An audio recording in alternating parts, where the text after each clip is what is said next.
This Choircast podcast is brought to you by the Quantum Sayings of Jesus, Decoding the Lost Gospel of Thomas by Keith Giles, available now on Amazon in Kindle and paperback.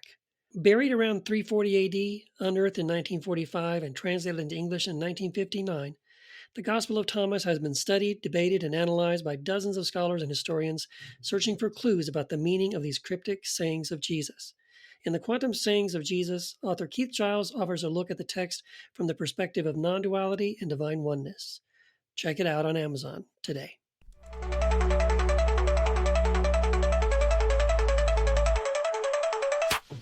Welcome to the Unbelief Podcast, your journey, actually our journey together beyond inherited beliefs to a spirituality that works for you. I'm your host, Jeremy. I'm a deep skeptic, also a pastor. We can fix that later, right? No?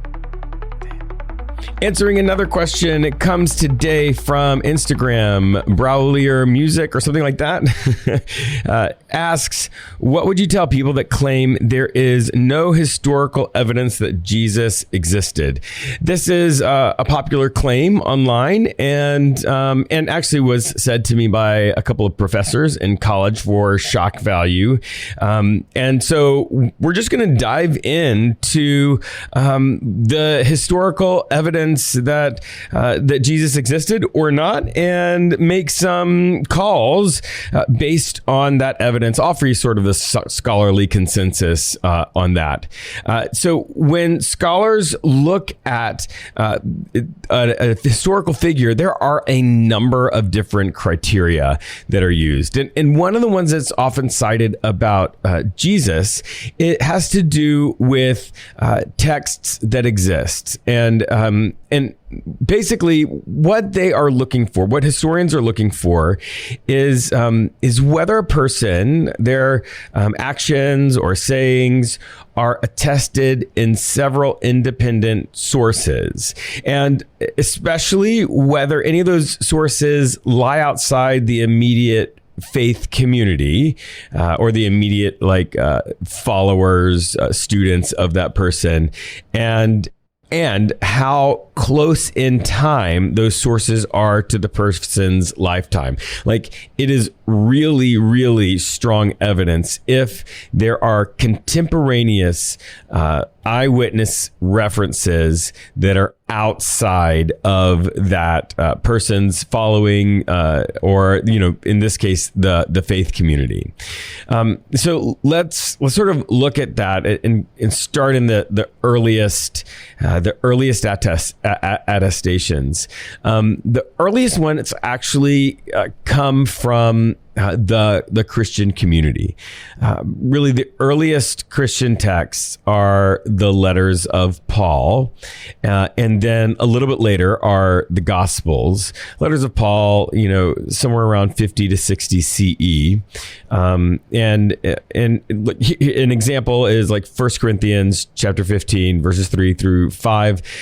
For I handed on to you as of first importance what I in turn had received, that Christ had died, that he was buried, and that he was raised on the third day, and that he appeared to Cephas and then to the 12. So here in the letters of Paul, we have this and multiple other references to Jesus, and that's really helpful, really important. But the letters of Paul are not contemporaneous, right?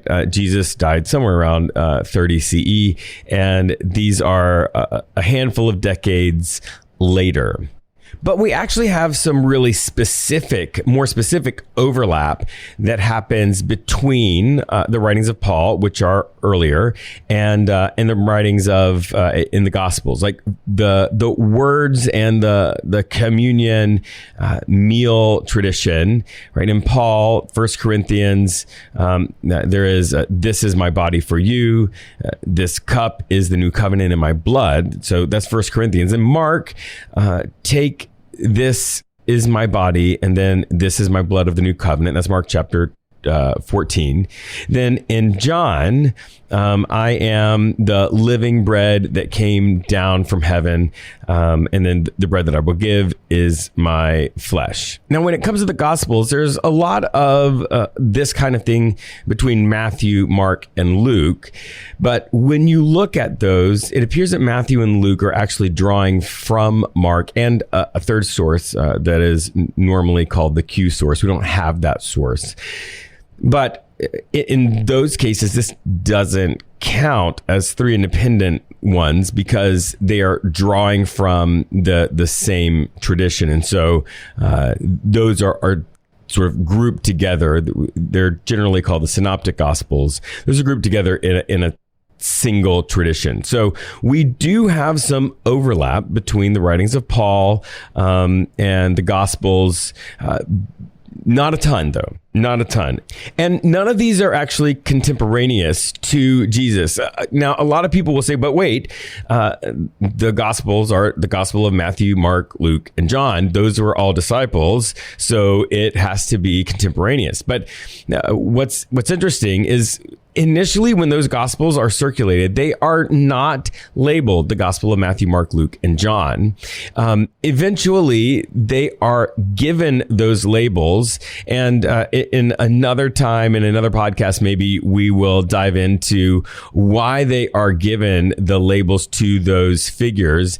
It was not done because like Mark wrote this stuff down, but because of sort of the nature of a story, they ascribed a disciple's name to it as a way of helping you see it through the lens of an actual person. This is done a lot in the ancient world in texts.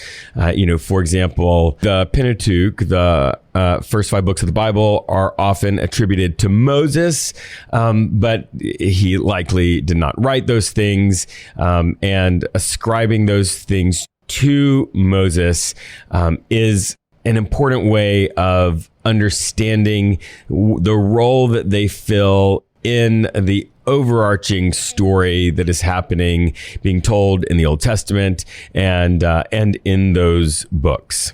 So the writings of Paul are the earliest written things about Jesus, then the Gospels. But what about independent sources? What about outside sources? Well, we don't have any contemporaneous ones of those. The earliest ones that are really like widely accepted by scholars comes in 94 CE by a historian named Josephus, who was very prolific. In his Antiquities 18, he says, "Now, about this time, Jesus, a wise man, if it be lawful to call him a wise man, for he was a doer of wonderful works, a teacher of such men as receive the truth with pleasure, he drew over to him both many Jews and many of the Gentiles." And then a little bit later, he says, "And when Pilate, at the suggestion of the principal men among us, had condemned him to the cross, those that loved him at first did not forsake him, for he appeared to them alive again the third day, as the divine prophets had foretold these and 10,000 other wonderful things concerning him. And the tribe of Christians, so named after him, are not extinct to this day." These quotes really lay out an enormous amount of about Jesus, about his life and death, the resurrection, the formation of Christianity, and Josephus is an outside source. He also mentions Jesus in Antiquities 20, says, "Festus was now dead, and Albinus was but upon the road. So he assembled the Sanhedrin of judges and brought before him the brother of Jesus, who was called Christ, whose name was James, and some others, or some of his companions. And when he had formed an accusation against them as breakers of the law, he delivered them to be stoned." So this is just a quick hit for Jesus and James, but this is generally thought to refer to Jesus in the Bible. The next external source comes from Tacitus in his Annals 15. It says, Christus, from whom the name had its origin, suffered the extreme penalty during the reign of Tiberius at the hands of one of our procurators, Pontius Pilate, and a most mischievous superstition, thus checked for the moment, again broke out not only in Judea, the first source of evil, but even in Rome, where all things hideous and shameful from every part of the world find their center and become popular.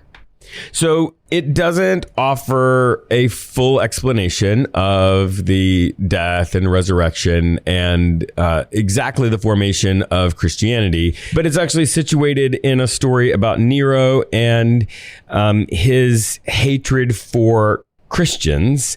And when it begins here, Christus, from whom the name had its origin, that is referencing the word Christian that's used sort of in the previous sentence. So there is this connection between Christians and Jesus and this story about Tiberius and Pontius Pilate.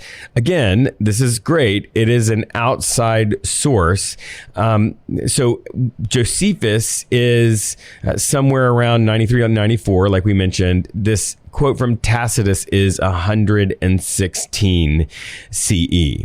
All right, so to sum up what we have in this criteria, the earliest attestations are Christian, right? Now, it does preserve multiple and partially independent traditions, but the Gospels are not contemporaneous eyewitness accounts. They're anonymous, attributed to these people later. There are external non-Christian references that exist and are genuine. There are some other ones that I didn't mention that are either really ambiguous or are in question as to whether they are genuine. But again, not contemporaneous and a lot longer after Jesus' lifetime. So whereas Paul's writings are 50 CE, these are, close to 100 CE. So we're talking like 70 years after Jesus's lifetime. So does Jesus fully clear this bar for being an actual verifiable historical person? No.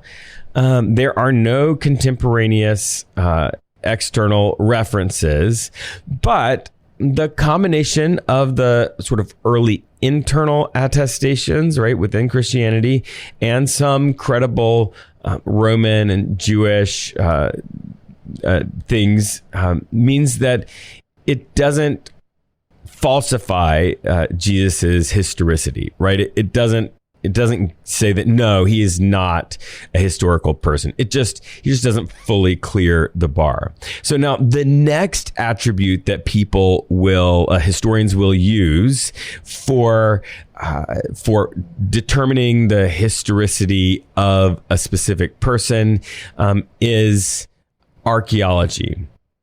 So what historians look for in archaeological evidence is things like coins, letters, tomb inscriptions, like official Roman records. For example, finding a quote, Pontius Pilate condemned Jesus of Nazareth. In practice, that is not very likely to be found about Jesus, right? We traveling preachers, those kinds of things, we don't have really records of them specifically. In fact, of the thousands of people crucified by Rome, we only have one physical victim that has ever been identified archaeologically, the Jehoanan ossuary that was found in 1960s. So we don't have anything like that for Jesus. But what we do have sort of adds to the validity of the overall story. So we have there's something called the Pilate Stone, where it's damaged, it's not complete, but we have Tiberium, Pontius Pilate, Prefectus Iudei, which is like the prefect of Judah. So it confirms archaeologically the existence, the title, the time period of Pontius Pilate, as described in the Gospels, in the Gospel of Mark. We have excavations of Nazareth that verify that Nazareth did exist in the early first century. It was like a really small agricultural village of like 500 people. But, we have domestic structures and pottery and agriculture, all of that. We also have a synagogue at Capernaum and at Magdala, where that sort of validates this house church kind of model where there are sort of synagogues around, and it's not just the temple in Jerusalem. We have lots of evidence around around crucifixions. And then there are some really interesting things where there are sites that have been venerated for a long time, and when you dig down below them, like in Capernaum, you actually have a house, like the house of Simon Peter is being venerated there, and there is a first century house there, but there's no sign on the door that says this was the house of Peter, but it's like long-term veneration. Adds to the credibility of the story itself. Like all of this rounds out the credibility of the story.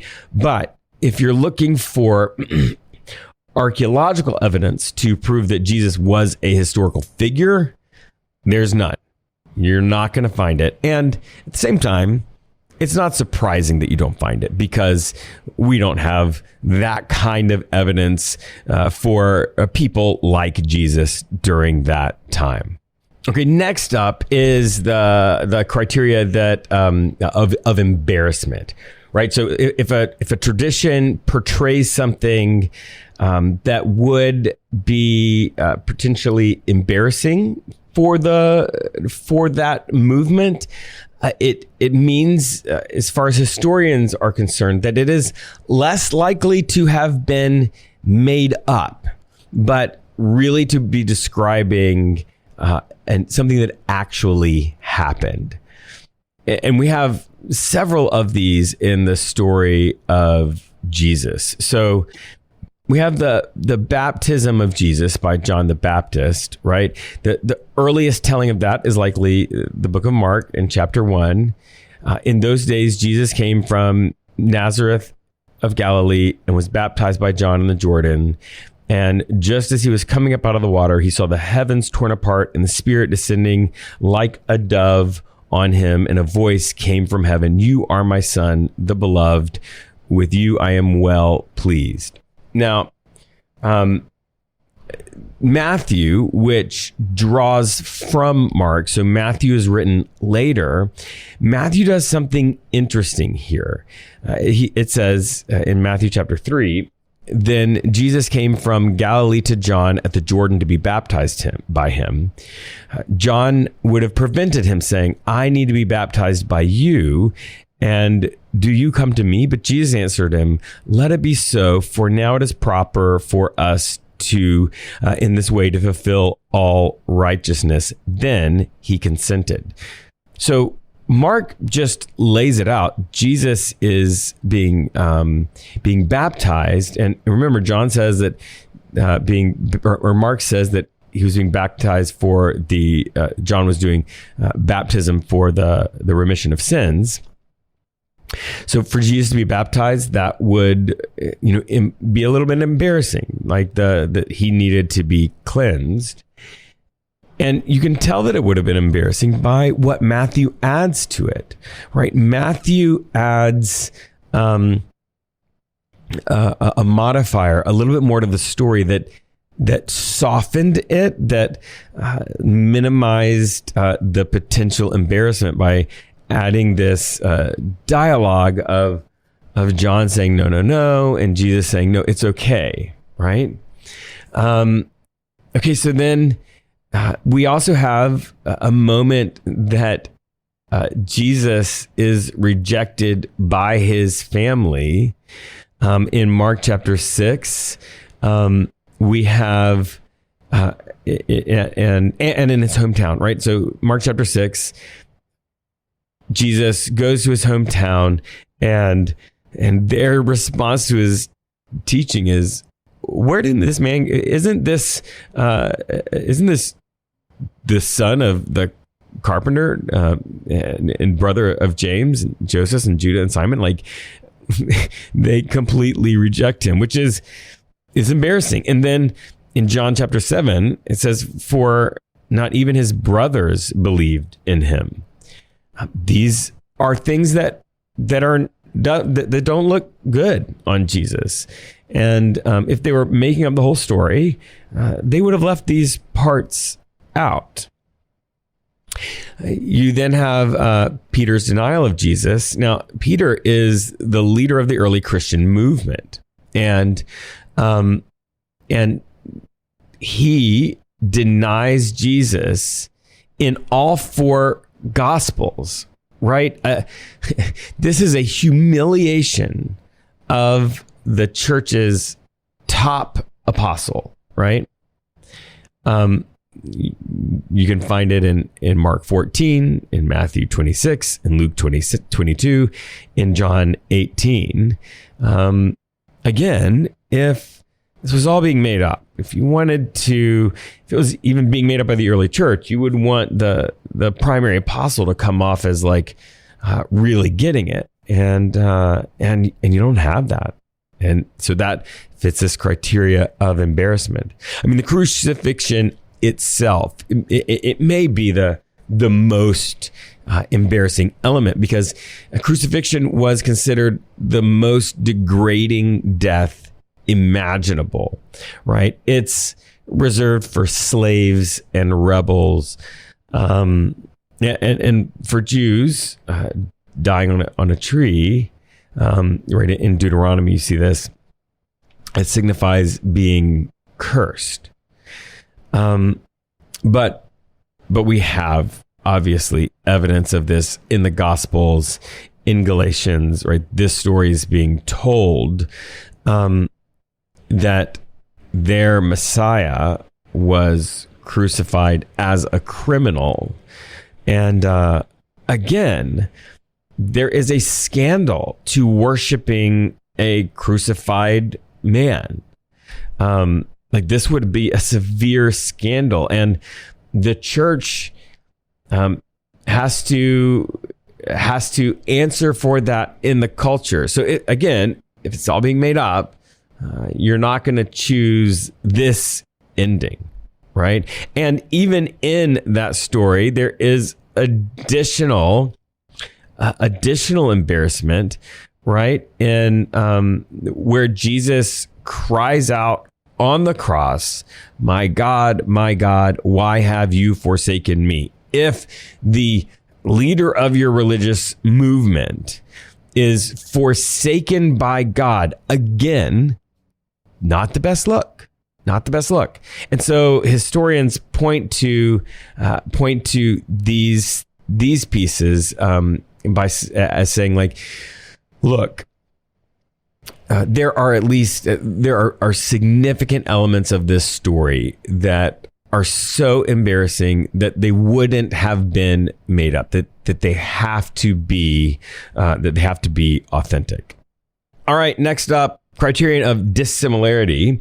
And this, historians look at this and say, look, if a historical figure is unlike the common beliefs or practice of the person's surrounding culture, and what the later movement that comes from them sort of says about them, right? If it doesn't fit neatly into Jewish tradition or Christian theology, historians will say, like, no, this is not later invention. It's too weird to have made up. There are several examples of this. So in Matthew chapter 5, Jesus says, "You've heard it said, you shall love your neighbor and hate your enemy. But I say to you, love your enemies and pray for those who persecute you." So this diverges from the Jewish law and the teaching at the time, which commands people to love their neighbor, but not their enemy, Leviticus 19. So it also really exceeds what the early church would easily be able to practice, because the early church was being persecuted. They say that Jesus is the Messiah, and at that moment, the dominant Jewish expectation was a political or military Messiah who would defeat Rome. And in the Gospels, Jesus rejects that role. He is not a political or military Messiah. And so this is completely counter to the Jewish expectation, and ends up needing to be reinterpreted by the early church as atonement, right? So the church has to reconfigure this theologically in order to make it work. That another example of dissimilarity. Okay, so Jesus uses the word Abba, which is like the word daddy. So Abba is the word for father. Abba is this like very intimate address, way to address somebody. And this is almost never happens in Jewish prayer of that time.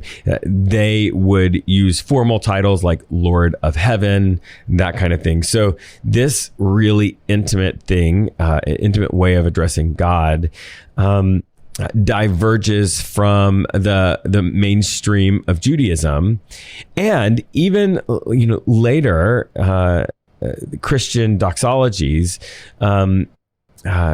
It is different from those, and so it's really this distinctive thing about Jesus's spirituality that are kind of too odd to make up, right?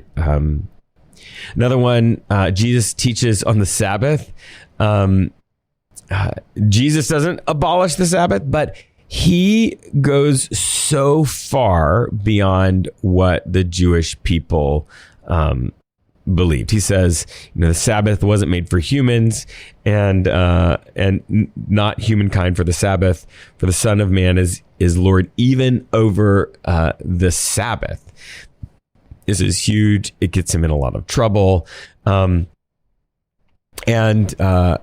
this is just completely outside of what would have been okay for him to say, and it's also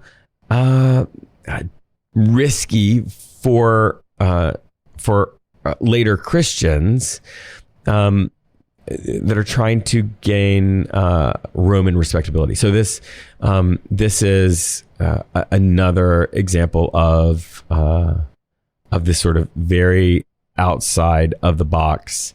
One more.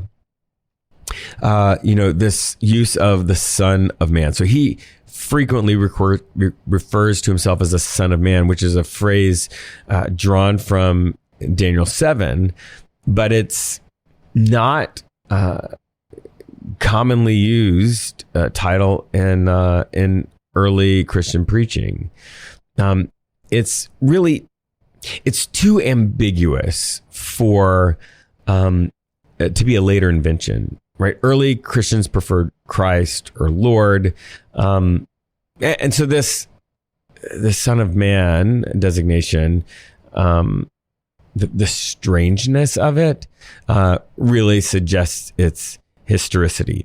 So, when we're talking about this criterion, Jesus really passes this test convincingly. His voice sounds distinct, can't really be reduced down to the existing Jewish tradition, or the Christian church after him, right? He passes this one with flying colors. Okay, so then we're going to move to coherence, historical consistency. I'm not sure if I said this earlier, but when we were talking about embarrassment, Jesus also clears that bar. The story of Jesus seems to fit that criterion. So we have like not quite clearing the bar of the documents test, but he does clear the bar of the embarrassment and dissimilarity. And so there's this sort of second level test, and historians are very cautious about using this because it's not sort of the bedrock, right? The bedrock is those earlier criterion and the archaeological stuff. And so once you have that, you sort of look back into the accounts and say, okay, now is the rest of the story, outside of the stuff that seems to be able to be judged as historically authentic, right? Does the rest of it sort of fit those things? And we have that definitely in the Jesus story, right? We have things like Jesus having ministry under the to the marginalized, right? The kingdom of God's arrival, and his exorcisms and healing matches this apocalyptic piece. His reversal parables, right? The Good Samaritan, the prodigal son. Like we can go through a number of them, but it is coherent with the stuff that seems to be authentic in the sort of bedrock criteria. All right, the last criteria is sort of contextual credibility, like historical plausibility. Does this person's life, the reports of this person's life, fit known historical, cultural, linguistic, political context of their time, right? So for Jesus, it really does align with the political reality. You have the prefect Pontius Pilate, and obviously that Pilate stone inscription, that fits that the crucifixion as a Roman penalty for insurrection. That is fits exactly. The Gospels describe that exactly like that. If you look at Jesus's travel patterns, right? The Gospel describe Jesus like traveling around Capernaum and Nazareth and Bethsaida, and then traveling to Jerusalem for the Passover. Archaeology confirms all of these locations were active settlements with synagogues, trade routes, fishing economies in the early first century, right? When this is supposed to be happening.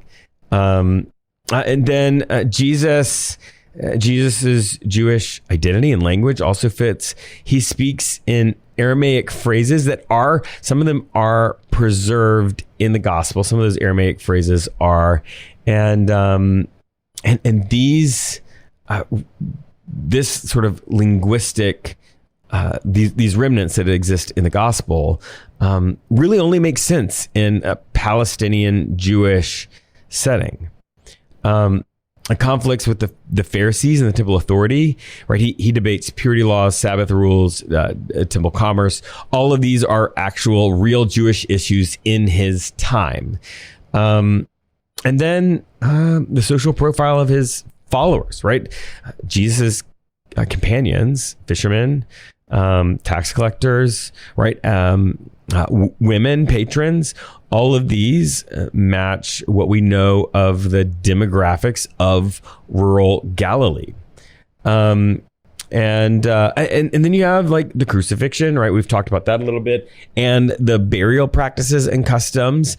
The way the Gospels describe that fits the Jewish customs. We have archaeology that shows ossuaries, rolling stone tombs that are common in Jerusalem during the lifetime of Jesus. So as far as the contextual credibility here, like the historical plausibility, really flying colors there. It all really hits all of the marks. His story it fits squarely inside of the cultural and political landscape of first century Palestine. All right, so the final conclusion here, when you look at the scholarly consensus, when they take all of these attributes in view, the consensus is Jesus really was a historical person. Let me give you a couple of quotes. Bart Ehrman, a really great work, Did Jesus Exist? From 2012. The quote from him: "The idea that Jesus did not exist is so fringe that it's not even discussed by historians of antiquities. There's no serious scholar of any religious persuasion who doubts that Jesus lived." Right. Another one, Geza Vermes. He's a Jewish scholar at Oxford University. He has a book from the 1970s, Jesus the Jew. It says the historical evidence for Jesus himself is extraordinarily good. Virtually all historians, whether Christian or not, accept that he existed and that his life and death had enormous historical consequences. Paula Fredrickson, she's a historian of early Christianity at Boston University. She did an interview in the Boston Globe in 2010. It says, "I know of no ancient historian or biblical historian who doubts the existence of Jesus. The evidence for him is as good as that for any other ancient personage." And you can actually... I deleted it for time, but we could actually go with Socrates, who has similar problems, but is also seen to be, in general, a historical character, an actual historical figure. And so the historicity of Jesus as a person is just well established. And, this podcast is about spiritual beliefs and practices, helping you find those that help you become the best version of yourself, and all of the things that we talk about here all the time. And in regards to Jesus, this figure who has informed the lives of so many people, billions and billions of people. If this story was made up, it would be really problematic, right? It would be something that you should sort of call into question all of the Gospels, all of Christianity, all of the New Testament, all of that. But it doesn't, which I think is an important foundation for people who are trying to find their way spiritually. You can really trust in the historicity of Jesus, of the outlines of his ministry and what he taught, which hopefully frees you to read that with confidence in a way that makes you say, okay, I can look for wisdom and truth in this story, in this person, in these writings, because this just wasn't something that was made up. Now, I know this is a little bit of a nerdy podcast episode. If you know people who like to nerd out on this kind of stuff, you should help us out. Send this to them, share this podcast episode with them, because we do all of the different things. We take it from the level of like talking about people's experience, being told that trick-or-treating opens yourself up for demonic influence, down to to really digging into scholarship. So share this with a friend. If you're listening to this, if you can give us all the stars where you're doing that, if you could write a recommendation there, that would be fantastic. And if you learned something, post a video on social media, tag me in it as the Skeptic Pastor, and I'll repost it on my accounts. That's it. That's the podcast. Shout out to the Choir Network, to Patheos, to Matthew and Keith, who make everything happen. Now, get out of here. Go do something to make the world a better place. Okay? We'll see you next time.